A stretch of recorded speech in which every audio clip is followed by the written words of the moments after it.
Pues me parece que vamos a empezar ya, ¿verdad? Y los que vayan viniendo que se acerquen. Muchas gracias por estar aquí esta tarde con un ponente tan especial. Bueno, que a mí me ha encantado conocerlo porque es un hombre tan humilde y tan sencillo. Y la historia que nos va a contar hoy también es muy especial. Antes de presentarlo, por favor, vamos a quitar el volumen al móvil, a ver si por primera vez no suena ninguna vez, porque las grabaciones que nos están grabando siempre salen timbre. Le quitamos la voz y así nos quedamos más tranquilitos. Bueno, pues tenemos con nosotros, le estás quitando la voz, a un almadravero. Es posible que sea el único que quede en Benidorm. No, quedan más. Ahora él lo contará. Su nombre es José Zaragoza Casamayor. Y le vamos a dar un fuerte aplauso para que se anime.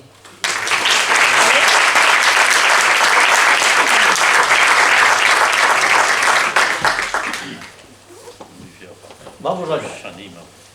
Buenas noches y bienvenidos. Buenas noches. Como ha dicho Isabel, me llamo José Zaragoza Casamayor, soy natural de Benidorm, padres, abuelos, bisabuelos, tatarabuelos, etcétera, etcétera. Vengo de una familia almadravera,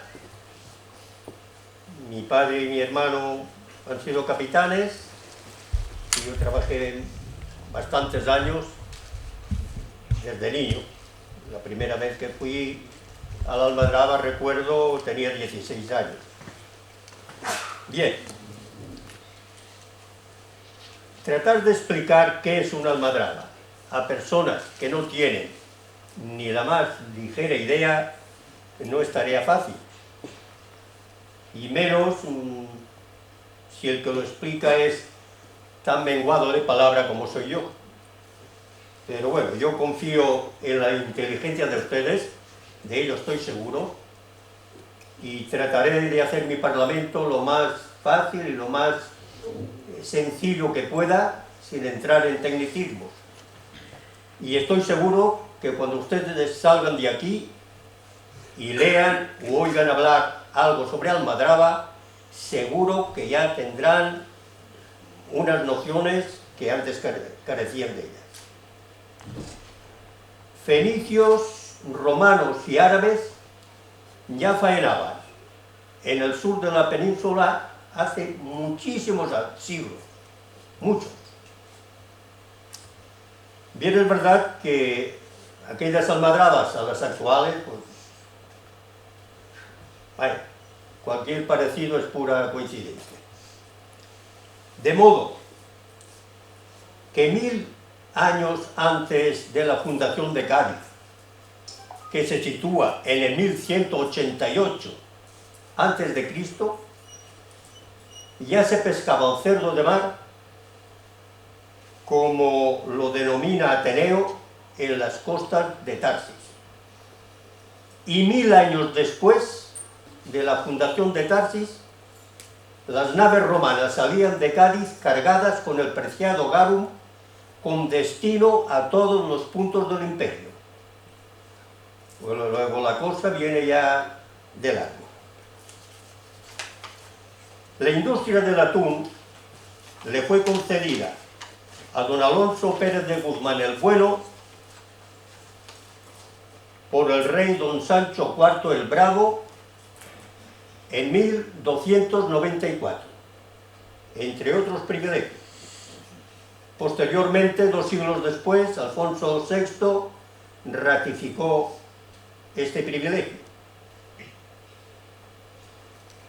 que se mantuvo hasta finales del 18 por ahí, en que fue abolido y ya las almadrabas quedaron libres y pasaron a ser propiedad de distintos dueños. El modelo de arte que se empleaba en aquella época, la técnica, los materiales, los barcos, nada tienen que ver con lo que hay en la actualidad. Solamente hay que pensar en lo que ha evolucionado el hombre, la vida, para compararlo. No obstante, y debido a lo poco explotada que estaba la industria pesquera entonces, los resultados eran fabulosos. podría decirse que el mar estaba cuajado de atunes. A pesar de esto, no hay que hacer tampoco mucho caso de lo que decían las viejas crónicas. En un tratado de mediados del 17 se nos habla de una pesca de 140.000 atunes en 1541. Para alguien que conozca medianamente el tema, 140.000 atunes a 200 kilos por pieza arrojan una cantidad de vértigo. Son ni más ni menos que 28 millones de kilos, 28.000 toneladas. Si a esto añadimos la falta de cualquier tipo de refrigeración en aquella época, huelgan comentarios. Los medios que se empleaban entonces para conservar eran el salazón y el escabeche. No había más. No había más. Sobre este punto hay quien opina que el cronista posiblemente se refiera, al nombrar esa cantidad tan fabulosa, se refiera a la totalidad de los túnidos capturados. Es decir, albacoras, bonitos, melvas, porque 140.000 atunes en aquel tipo de almadraba, que era una simple jávega, un simple boliche, es imposible, prácticamente imposible. Pero bueno, yo recuerdo la temporada del año 1949 en Barbate, que se capturaron 44.000 atunes, 22.000 de derecho y 22.000 de revés. En el año 1953, en la almadraba de Punta de la Isla, en solo 5 levantadas se capturaron 12.000 atunes. Bien es verdad que coincidieron una serie de factores que no se dan así como así. Mareas muertas, tiempo en calma y que aquel año corrió mucho pescado, y pescado de corrida, valga la redundancia, que es en lo que en el argot se denomina al pescado que va entre 120, 140, 180 kilos. Ese es, cuando corre ese pescado, es señal de cantidad. Cuando vienen los monstruos de los 350, 400, mal asunto. Es señal de poco pescado. A esto también contribuyó en gran manera que por la situación de las orcas, que luego más adelante hablaré, en la mar, coincidió que el atún recalaba en su mayoría a esta almadraba concretamente, a la de Punta de la Isla. Sin embargo, las otras apenas cogían nada, con lo cual toda la flota de los barcos a motor, los faluchos, que son los que distribuyen el pescado a las fábricas, estaba a disposición de esta almadraba. Además estaba reforzada también con una flota muy importante de una compañía de Larache, muy conocida, se llama Lucus, y se hacía la levantada, 2.000 atunes, y en el día se distribuían a todas las fábricas. Con lo cual huía del peligro que hay algunas veces, porque tanto los maestros de fábrica como el jefe de chanca y sobre todo el administrador de la factoría, si le vas metiendo todos los días 1.500, 1.800, 1.200, 900, no puede, que prácticamente no pueden dar abasto. Y le ruegan al capitán, por favor, no haga usted levantada mañana, no mate, coja solo 200. Claro, va en contra de los intereses del capitán, pero el capitán cobra por piezas y lo que quiere es cuanto más atunes coja, mejor. En este caso no intervino este factor. Este monopolio que ostentó la casa de Medina Sidonia durante siglos pasó a manos del Consorcio Nacional Almadradero por su fundación el día 26 de enero de 1929 y la disolución ocurrió el 2 de agosto de 1973. Solamente se calaban 4 almadrabas: la Nueva Umbría, en Huelva; Santi Petri, que es en Punta de la Isla; Barbate y Tarifa. Y a partir de 1950, en las costas del Coto Doñana, enfrente de esa playa tan conocida ahora de Matalascañas, se calaba el loro. Sobre almadrabas se ha escrito mucho a lo largo de la historia, pues ya se ocuparon de ello en la antigüedad escritores como Aristóteles, Elianio, Plinio, Ateneo, Opiano, etcétera, etcétera. Aunque más que escribir cómo se cogían los atunes, escribían sobre el propio atún. Y tan apreciada era su carne y sus derivados que Roma apreciaba el famoso garum como el manjar más exquisito. No podía faltar en la mesa de ningún patricio. Pero de entre todas las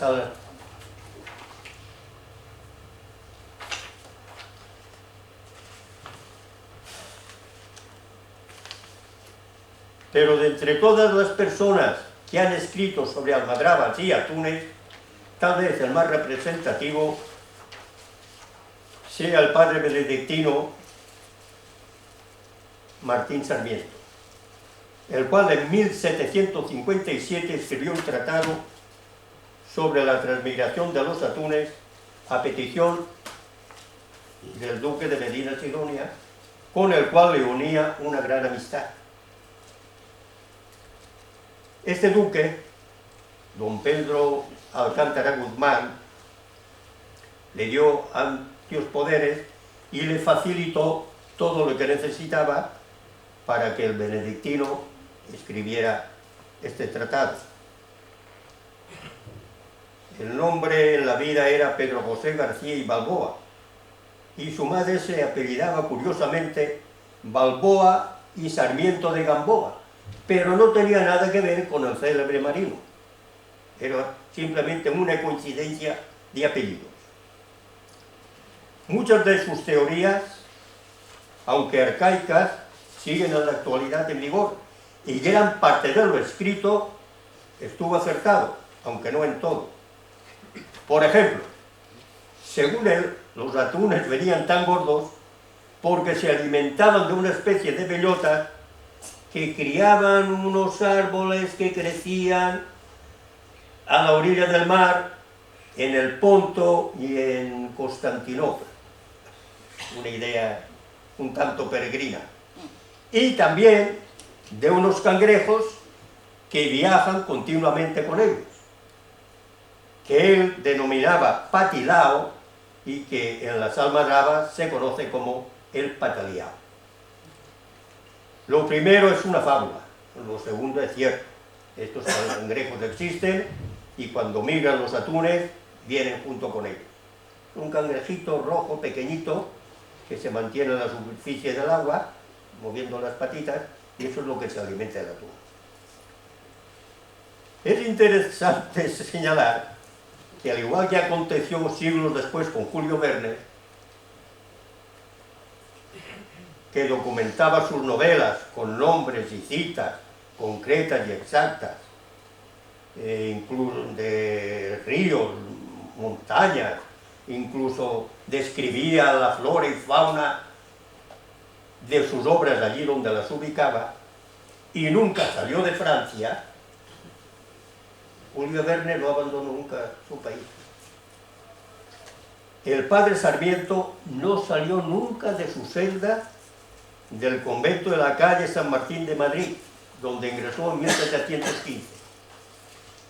Bien es verdad que disponía de una nutrida biblioteca de más de 7.000 ejemplares, muchos de los cuales los pagó él de su peculio particular. Y cuando finalizó el trabajo del duque, que consistía en descifrar el porqué, la decadencia del atún en esa época, un altibajo más que ha habido a lo largo de la historia. Él, por su cuenta, le detalló un extracto de todas las capturas de sus almadrabas que abarcaba desde 1525 a 1757. Todo lo que habían cogido: Conil, Zahara, Santipetri y Castilnovo. El duque quedó encantado. La almadraba en la antigüedad era un acontecer completamente distinto a la almadraba de la actualidad, pues ni aquel arte se podía llamar almadraba, ni se podía comparar a lo que conocemos hoy día como tal. Simplemente era una jábega o boliche grande, eso sí, al cual se le acompañaba otro más resistente que se calaba por la parte de fuera para impedir que los atunes que escapaban al primero pudieran alcanzar la mar abierta y escapar. Este arte se echaba a la mar cuando el vigía, que estaba situado encima de un promontorio o una torre construida al efecto, daba la voz de alarma porque veía acercarse un golpe de atunes, un escamote que se llama en el argot. Entonces se ponía en marcha todo el proceso. Se cercaba el pescado y se tiraba desde tierra ambas bandas hasta que los atunes quedaban prácticamente en seco. Entonces, por medio de los bicheros, ganchos de acero, se sacaban a tierra firme y luego de ahí se distribuían. Todo esto era muy primitivo y manual, pues no existía ningún tipo de mecanización, como ustedes podrán comprender. A partir del siglo XVIII se implanta la almadraba de buche, digamos que es ya la almadraba moderna. Ha evolucionado, se ha perfeccionado, ha habido distintos capitanes que han ido incorporando elementos nuevos y llegamos a la almadraba actual. Pero, ¿quién hacía posible esta actividad? ¿Quiénes eran aquellos hombres que nutrían las dotaciones? ¿De dónde procedían? ¿Qué clase de gente era? En su obra Los pícaros de Conil y Zara, del padre Pablo Antón Soler, les denomina ampesco ejército de la pesquería, pues eran gentes de la peor calaña, criminales los más, ladrones, renegados, huidos de la justicia, carne de galera en suma, rebeldes a toda disciplina,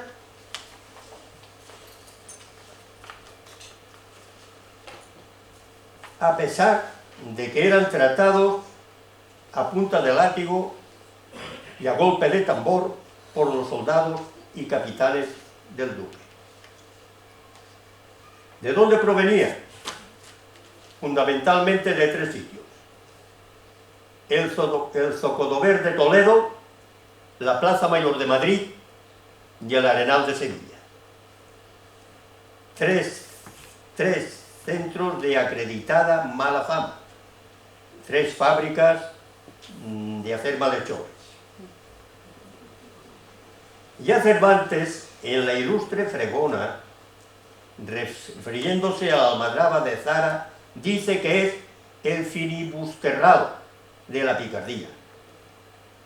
Y añade que nadie se llame pícaro sin antes haber cursado por lo menos 2 cursos en la Academia de la Pesca de los Atunes. Si no pasaban por la almadraba, no eran buenos delincuentes. Su vida no era nada envidiable, mal comidos y peor bebidos, durmiendo en el suelo sobre la arena y chamizos de ramas, y no solamente tenían que apechugar con el duro trabajo de jameguero, privaciones y castigos, sino que de tanto en tanto había que defender la vida frente a los piratas turcos o argelinos, que hacían sus razias con bastante frecuencia en las costas andaluzas, donde, a pesar de estar armado y entrenado en su oficio de pirata, tener que enfrentarse a los soldados del duque y a los almadraberos no era nada baladí. Muchas veces reembarcaban bastantes menos de los que habían desembarcado. Allí en la arena quedaban muertos. Allí acudía toda suerte de gentes de mala vida, así como también muchos hijos de algo que huían de la tutela de sus padres, y no pocos malos clérigos también se refugiaban allí. Aquel trasiego de gentes, que llegaba incluso a agrupar hasta 1000 personas, se desplazaban en masa para ir a trabajar a las almadrabas, y se acuñó la frase de ir de la Ceca a la Meca, en referencia a dos famosos manantiales que existen en aquellos parajes. Aún hoy día están. Aunque hay quien sostiene que se refiere la palabra de ir de la Ceca, de Sevilla, donde se acuñaba la moneda, a la Meca, o sea, a los caños de Meca en Conil. El ir a presenciar una levantada de Túnez era un acontecimiento con el que varias veces se vio favorecido el duque, incluso con la presencia de los reyes y de los grandes de España, personajes poderosos de la época, hijosdalgos, y la nobleza toda que gustaba de ir a visitar al duque, quien les obsequiaba con un trozo de atún fresco. De ahí la conocida frase de a por atún y a ver al duque, que imperaba entonces. Esta costumbre perduró hasta hace muy pocos años, en que eran numerosísimos los artistas, toreros, escritores, intelectuales, así como gentes de toda condición que iban a ver las levantadas. Hoy es prácticamente imposible. Piden la afiliación, carnet de identidad, partida de nacimiento, certificado de buena conducta, en fin, imposible. En el año, yo recuerdo, en el año 1960, estuvo una larga temporada en Santipetri, el gran poeta Luis Rosales, que estuvo documentándose para su magna obra, la carta entera, la Almadraba. Esta obra se publicó en 1980, 20 años después. En ella dice de la Almadraba que es una ciudad hecha de cáñamo y esparto, cables y corcho, una ciudad desierta y submarina, una perdición matemáticamente construida.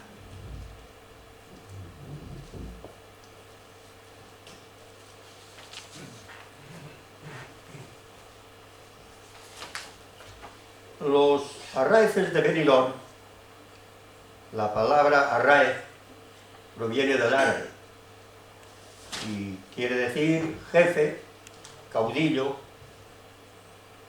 eso es lo que quiere decir. Los arraeces de Benidorm vienen calando Almadraba desde el siglo XVII o quizás antes. En 1775, el séptimo duque de Medina Sidonia, quien tenía la concesión de las almadrabas concedidas desde 1294, como ya hemos visto, es quien contrata a un tal José Ortuño para que le cale su almadraba de Ceaja. En años sucesivos contrata nuevos arraeces de Benidorm, y es de suponer que se inclinó por esta gente, algo sabría él de su buen hacer y competencia. Para que nos demos cuenta desde cuándo está Benidorm vinculado a la pesca de los atunes, leamos a Adolf Schuster, posiblemente la personalidad a nivel mundial más competente y más enterada en temas de Tartesio. Él cita a Pausanias y a Estrabón y dice que al norte de Mastia, o sea, Cartagena, se fundaron 4 factorías más. 2 entre Cabo Nao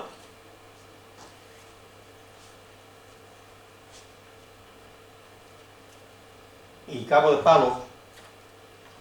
Una lo ubica en Alicante y le aplica el nombre griego de Acra Leuca, y la otra en Alonis, junto a Benidorm.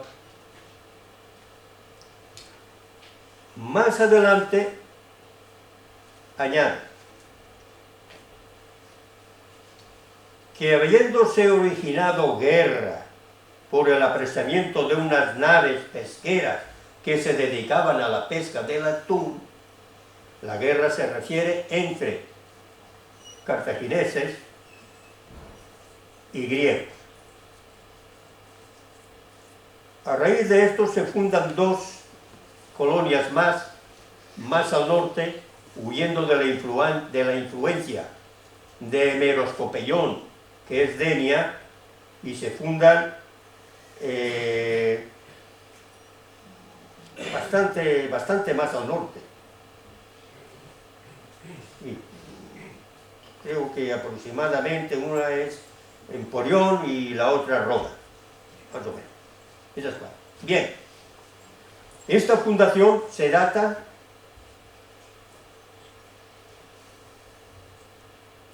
en el 530 antes de Cristo. El 530 antes de Cristo. Luego, la relación de Benidorm con los atunes viene de viejo.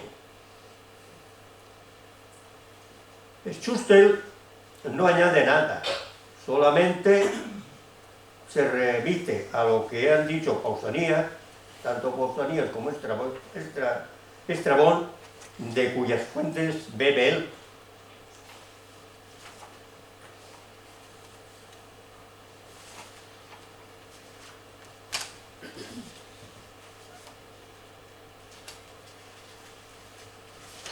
Vamos a tratar de explicar qué es una almadraba. En puridad, una almadraba no es más que una inmensa trampa situada en medio del mar, al paso de los atunes, para capturar. En una almadraba todo es titánico, grandioso, enorme, descomunal, tosco, vasto, porque lo que se manejan son materiales muy pesados. Un barco de una almadraba se lleva medio pinar. La quilla o la palomera de un barco de almadraba, la obra muerta, la tapa regala, los bolillos, las cuadernas. Con la madera que tiene un barco de almadraba se pueden construir 2 barcos perfectamente. Pero todo esto, a pesar de lo vasto y de lo bruto que es, se tiene que preparar en tierra milimétricamente para que luego en el mar se pueda ensamblar todo, porque ya una vez en el mar no sirve si falta añado y si sobra corto, no, tiene que ir justo. Se necesitan 400 o 500 anclas de 1000 kilos cada una, redes de distinto mallaje, de cáñamo, de abacá, de esparto, miles de cables de acero de distintos calibres, varios cientos de quintales de corcho. Hoy ya no se usa el corcho, hoy se emplean unas boyas de neopreno que van sujetas con una cadena al arte. Remos, motones, herramientas de todo tipo, etcétera, etcétera. Amén de una flota de barcos de distinto porte y calado y hechuras en su construcción de acuerdo con un trabajo específico para cada barco. Un vapor remolcador, además de varios faluchos a motor, que son los que tienen la misión de transportar el pescado a las factorías, entre otras cosas. La dotación del personal de una almadraba estaba entre los 180 y 200 hombres, en época moderna, ya. Hoy en día es sensiblemente inferior, debido a la mecanización. Las primitivas almadrabas empleaban cerca de 1000 hombres. Hoy apenas 40, 50 hombres puede marchar una almadraba. La almadraba se compone de dos cuerpos principales. ¿Está puesto el mapa, el plano? Tienes que ir dándole a los dibujos. Bueno, esto que estamos viendo aquí es la descarga de atunes los años 20 o por ahí. Esto es una levantada de atunes en el momento de la rebotada. La rebotada es cuando el pescado ya se ve muy apretado, está más de medio copo alotado, y a un impulso, todos a una, emergen a la superficie y ahí se dan de golpes, se montan unos encima de otros, coletazos. Hay que tener en cuenta que el coletazo de un atún de 20 arrobas hace pupa. Esto es la descarga en el muelle, un pescado de 280 kilos por ahí. Esto es una cría de orca. Esta se cogió el año 57. Se metió en el copo y ya no acertó a salir. Una cría. Aquí están sacando el pescado del copo. Descargan el puerto. Esta es una fotografía antigua de la chanca. Todo lo que pende son huevas de atún. De atún a atún. A 200 euros el kilo que está ahora mismo, calculen ustedes lo que hay ahí colgado.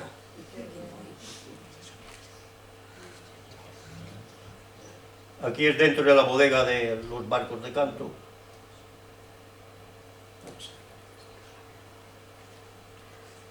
Los que sacan los atunes del agua se llaman copeceadores. En cierto modo tienen una especialidad. Aquí es en el bautizo de la almadraba, con la Virgen del Sufragio, como no podía ser menos, arrimando los atunes ahogados. Los atunes se ahogan, aunque parezca una paradoja, se ahogan. La levantada en el momento de la rebotada.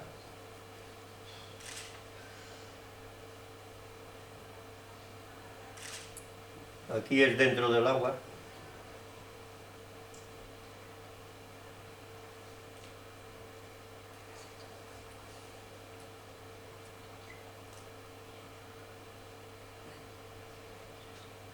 Ese barco que se ve atravesado es desde donde se hace la levantada.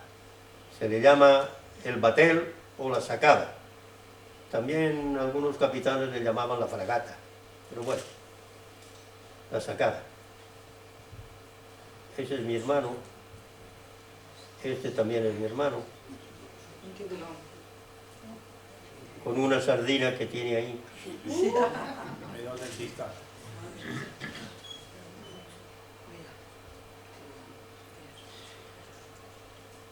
Esto es del año 35 en Zara de los Atunes, cargando anclas.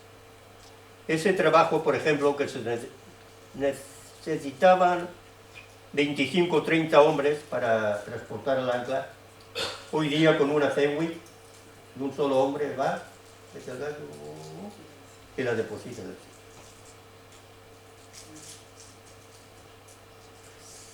Ese es un servidor cuando era medio hombre, sin padre.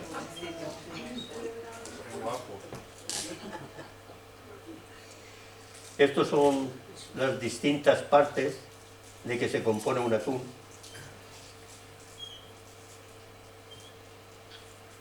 Y este es el cuadro, un plano del cuadro de la almadraba. Se compone la almadraba de dos cuerpos principales, el cuadro y la rabera. La rabera, como su nombre indica, es un rabo. Pero para que ustedes lo comprendan mejor, es una pared. Una pared que va desde la superficie, que es esta, al fondo del mar. A mayor profundidad, más alta tiene que ser la pared. Las almadrabas, primeramente se cala el armazón, el esqueleto, en cables de acero, de distinto calibre. Y todo se inicia, nace en este punto concreto. Este es el nudo gordiano de la almadraba. A esto se le llama el bien de boca. Ahí hay una argolla que pesa unos 12 kilos de acero alambrado de 8 pulgadas de grosor, del cual parten 4 grilletes, uno hacia levante, poniente, al sur y al norte.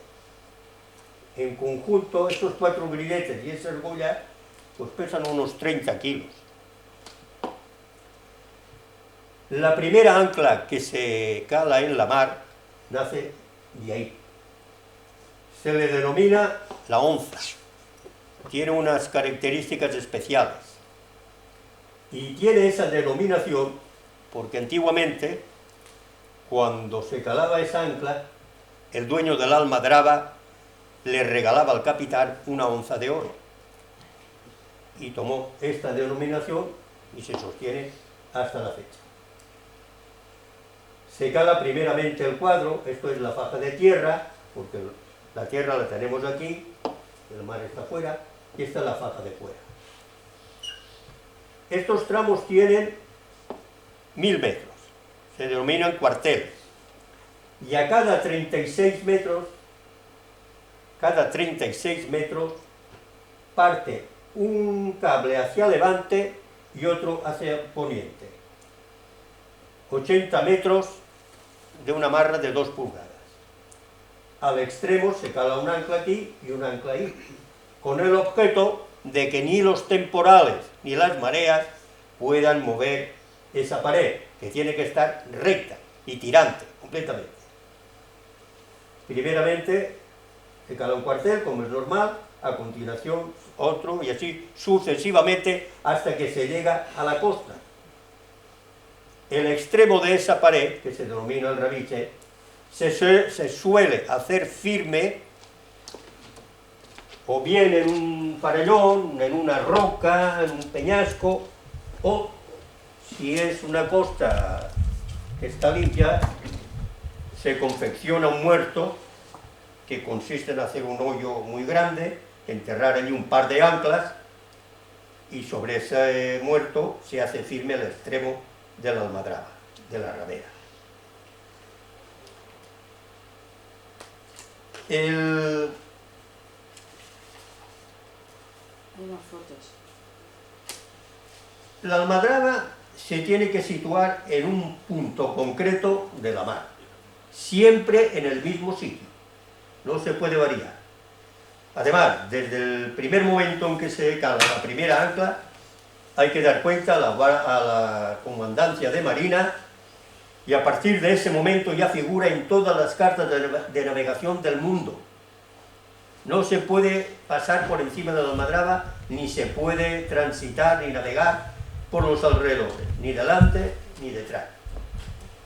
Y de hecho, cuando un barco pasa y la rompe, pues la compañía armadora se hace cargo y tiene que pagar los desperfectos. Primeramente se cala el armazón de alambre, que es como si dijéramos el esqueleto, como ya hemos dicho. Se mantiene con unas boyas a flote y después, cuando ya está terminada esa calazón, que puede tardar, si el tiempo lo permite, 15, 20 días, se empieza a calar la red. Primeramente el cuadro, que es esto, y después la rabera. Muchas veces, cuando se cala la rabera, al calar el primer cuartel, ya amparan algunos atunes y sin estar la almadraba totalmente calada, ya hay atunes dentro del cuadro.